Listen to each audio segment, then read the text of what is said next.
Bienvenue sur le rocher.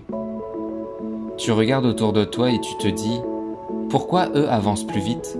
Pourquoi est-ce que je galère encore à prier, à croire, à rester fidèle ?» Tu vois leur zèle, leur ferveur, leur victoire, et toi, tu te sens petit, invisible, insuffisant.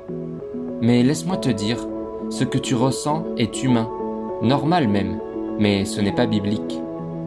Dieu ne t'appelle pas à te comparer, il t'appelle à le suivre.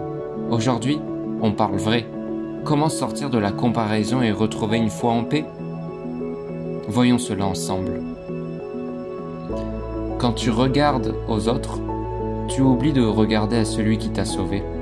La comparaison commence quand tu perds de vue ta source, Jésus. Hébreux chapitre 12 au verset 2 dit « Gardons les yeux fixés sur Jésus, qui fait naître la foi et la mène à la perfection. » Ta course n'est pas la leur. Tu n'es pas derrière ou en retard. Tu es sur ton propre chemin, avec ton propre rythme. La seule bonne comparaison, c'est entre toi et la version de toi que Dieu t'appelle à devenir. Plus tu regardes les autres, plus tu doutes de ta valeur. Pourtant, en Christ, tu es déjà pleinement accepté. Éphésiens chapitre 2 au verset 10 dit « Nous sommes son ouvrage, créé en Jésus-Christ, pour de bonnes œuvres. » Dieu ne t'a pas sauvé pour que tu sois en compétition avec tes frères et sœurs. Tu es un original, pas une copie. Le royaume de Dieu n'a pas besoin de double. La comparaison éteint ta joie, mais la vérité rallume ton feu. Dieu t'a formé avec une intention précise. Avant que je t'ai formé, dans le ventre de ta mère, je te connaissais. Jérémie chapitre 1 verset 5. Ce que tu vis, ce que tu traverses, même si c'est lent ou discret, fait partie de son plan.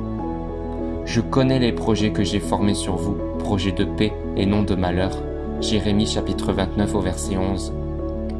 Si tu regardes constamment la vie des autres, tu risques de passer à côté du chemin que Dieu trace sous tes pas. Accepte ton rythme, il est bon car il vient de Dieu. Sur les réseaux sociaux, dans les églises, on voit le fruit, mais rarement les racines, la lutte, les larmes. Ne compare pas ton chapitre 3 au chapitre 12 de quelqu'un d'autre. La foi, c'est un chemin intérieur, souvent invisible. L'homme regarde à ce qui frappe les yeux, mais l'Éternel regarde au cœur. 1 Samuel chapitre 16 au verset 7.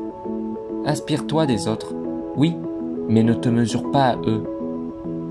Plus tu passes de temps avec Dieu, moins tu ressens le besoin de prouver quelque chose. Dans sa présence, tu réalises que tu es aimé sans performance.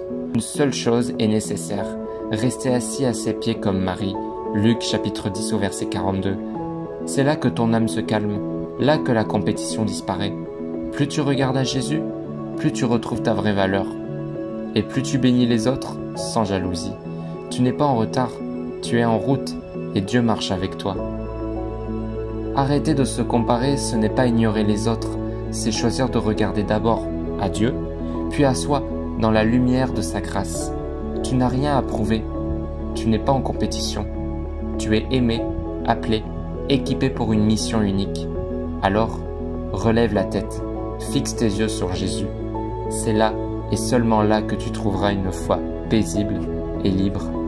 Si cette vidéo t'a parlé, n'hésite pas à liker et à t'abonner. À demain pour un nouvel enseignement biblique.